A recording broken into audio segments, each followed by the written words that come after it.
Episode 9 of The Testaments may have just delivered the most tragic mistake of the entire season.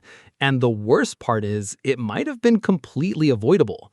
What looked like long overdue justice quickly turned into emotional destruction, betrayal, and one reckless decision that may have ruined multiple lives forever. Because by the end of this episode, one huge question is left hanging over everything. Did Becca just destroy her future for nothing, or was she secretly saved before Gilead could execute her? Marat Sade, episode 9 of The Testaments, is one of those episodes that completely changes the emotional direction of the show. On the surface, it looks like a revenge story. Fans finally get to see consequences catching up to Dr. Grove, one of the show's most disturbing villains. But when you really look at what this episode is doing, it becomes something much darker. This isn't actually a story about justice. It's a story about trauma, emotional collapse, and what happens when people act before knowing the full truth.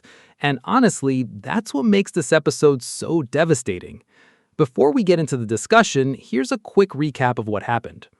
Episode 9 revolves around the fallout surrounding Dr. Grove and the horrifying truth about the abuse he inflicted on girls under his care.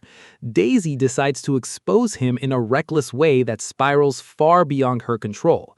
Becca eventually learns the truth about her father's crimes, including the devastating revelation that Agnes was one of his victims.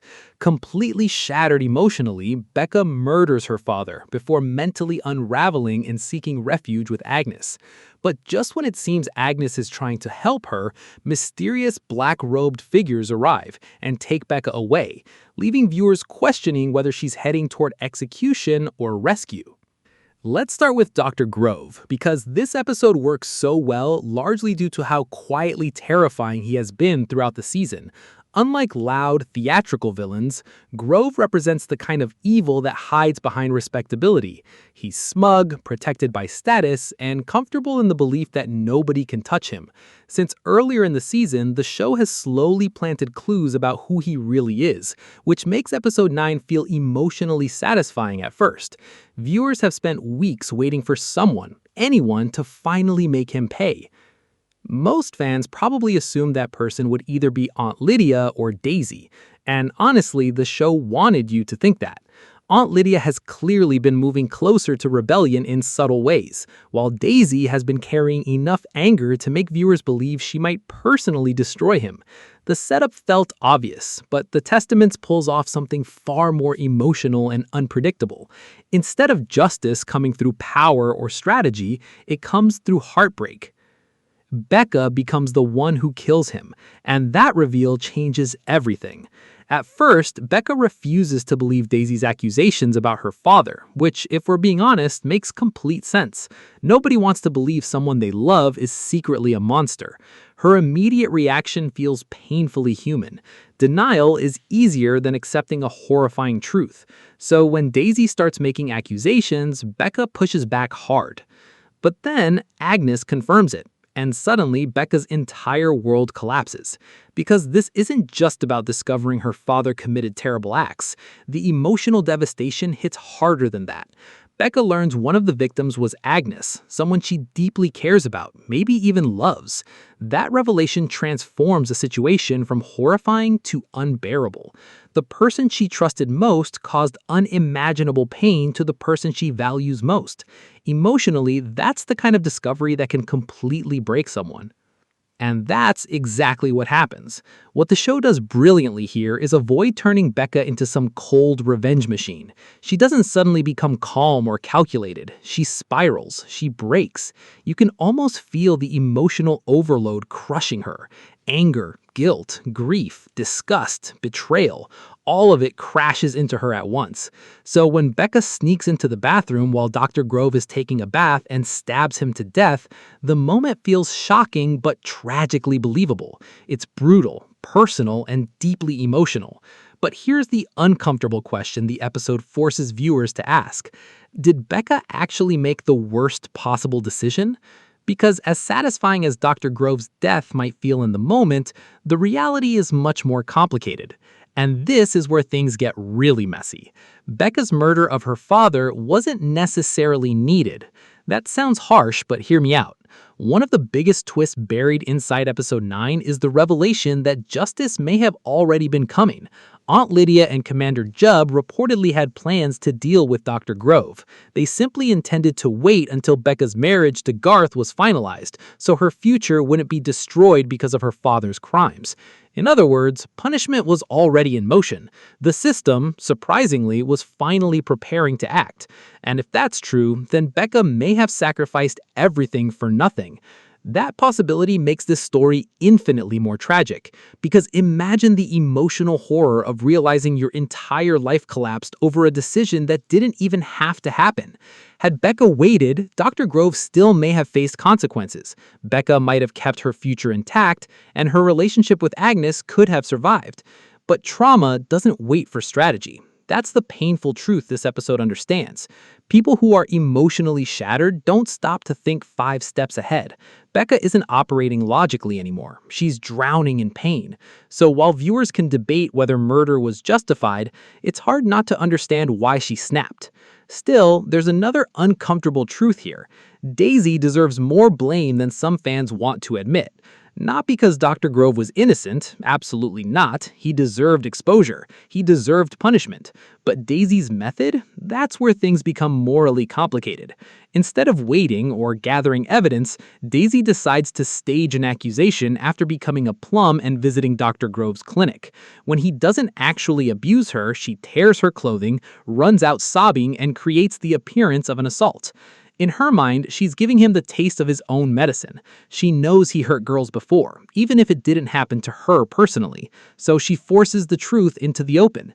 But intent and consequences are not the same thing. Daisy may not have directly caused Becca to kill her father, but she undeniably accelerated the chaos.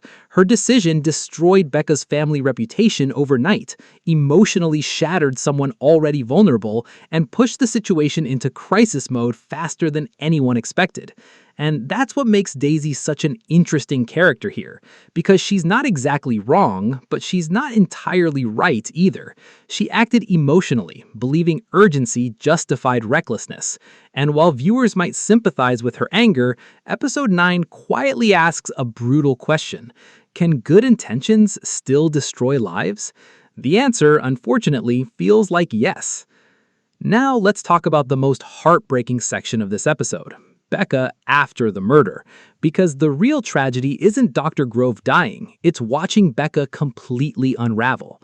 After killing her father, Becca disguises herself as a Martha and escapes to Agnes's house. But instead of seeming relieved, she looks emotionally broken. She rambles about divine justice, while desperately imagining some impossible future where she and Agnes can run away together. And honestly, this is the moment where the show quietly reveals Becca is no longer okay. She's not thinking clearly anymore. She's traumatized, unstable, and emotionally collapsing in real time. Which brings us to Agnes, and some viewers are definitely going to hate her choice. Because when Agnes informs adults that Becca is hiding in the house, it initially feels like betrayal. Fans watching probably wanted Agnes to help Becca escape. But let's be realistic for a second. Agnes believes she's saving her. From Agnes's perspective, Becca has just suffered a psychological breakdown after committing murder. She's panicking, saying irrational things, and clearly not mentally stable. Agnes thinks medical help is coming. Instead, terrifying black-robed figures arrive.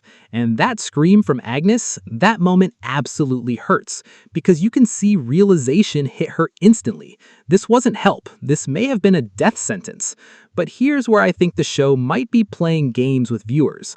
Were those actually the eyes, or was something much bigger happening? Because there are clues suggesting Becca's story may not actually be over. For one, the people taking her don't resemble the traditional public-facing authority figures viewers are used to seeing. The robes feel unusual, secretive, deliberately vague, and considering Garth's hidden connection to Mayday, there's reason to question whether this was an arrest at all. Remember, Garth isn't just a rising commander, he's secretly a double agent, which means there's a real possibility he could have helped stage Becca's disappearance before Gilead got to her. And honestly, that ambiguity feels intentional. The writers could have easily shown obvious eyes uniforms if execution was definitely the outcome. Instead, they leave just enough uncertainty to make viewers question everything. But even if Mayday rescued Becca, there's still one brutal reality to face. Survival doesn't mean recovery. Even if she escaped execution, Becca may never emotionally recover from what happened.